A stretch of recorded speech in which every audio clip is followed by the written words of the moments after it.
Hi. So now that you know how to actually get your phone or any mobile device that you have that'll run Android or iOS to get ChatGPT to have a voice conversation with you where you're actually speaking to it and it's actually responding with a voice, you're probably going to sometimes use it and think, wow, that was a little bit too difficult for me. For example, if you're like a lot of people, you'll ask it a simple question. Please tell me about Japanese history. Now, maybe you really enjoy Japanese history and you want to get as much detail as you want, but if that's your second language, you're probably going to be thinking, whoa, that's really long. Ugh, I don't know if I can understand all of that. And that's perfectly understandable. Look how long that goes. Well, Japanese history is a big topic, should probably keep it kind of small. But let me show you the difference between one ChatGPT account that I have, which is over here on my Firefox browser and on my Safari browser. If I was to come over here, I ask the same question. Okay. Please tell me about Japanese history. Oops, sorry. Made a little bit of a mistake there, but it's autocorrect. Please tell me about Japanese history. Same question that I had before. And I ask that, and this is the answer it gives me. Now, that's because I used a setting in ChatGPT that tells ChatGPT how I want it to answer. So to go back to my Firefox browser, or any browser, any ChatGPT account that you have, if you come down here after you log in, so after you sign in with your username and your password, you're going to get your user account on the bottom left. And you can find this setting for customized ChatGPT.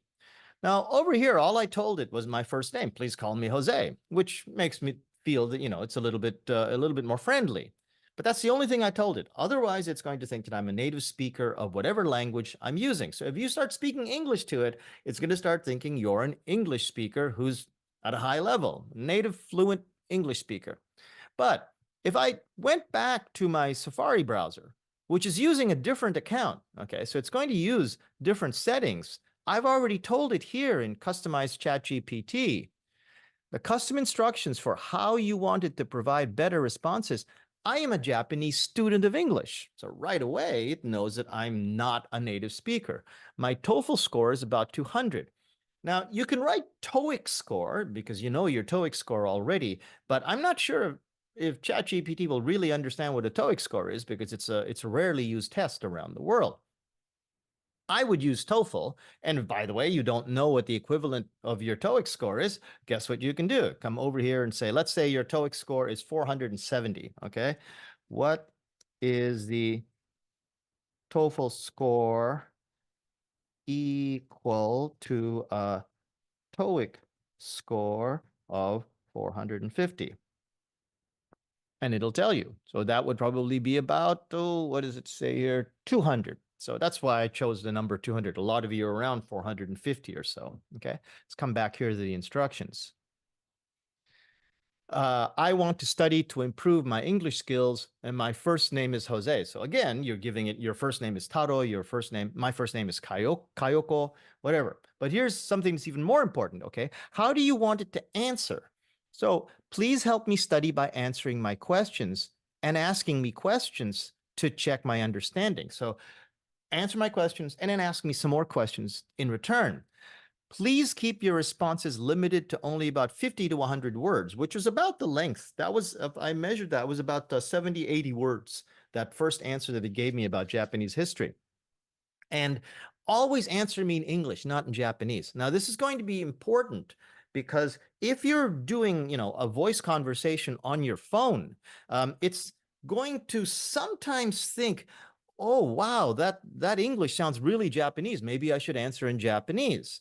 So if you always tell it, like, don't switch to Japanese, it won't. Sometimes it will if it thinks that you're trying to speak to it in Japanese. So tell it, always speak to me in English. Please point out any grammar or spelling mistakes I make. I'm going to take this and I'm going to cut and paste it over to our Moodle so that then you can just cut and paste it yourself and change maybe your TOEIC score, or maybe you want something slightly longer in terms of answers, like 100, 150 words. It's fine. Do whatever it is that you like. And you don't want it to refer to you as Jose. You want it to refer to you as whatever your first name is. Now, just a couple of other things that you want to make sure about this.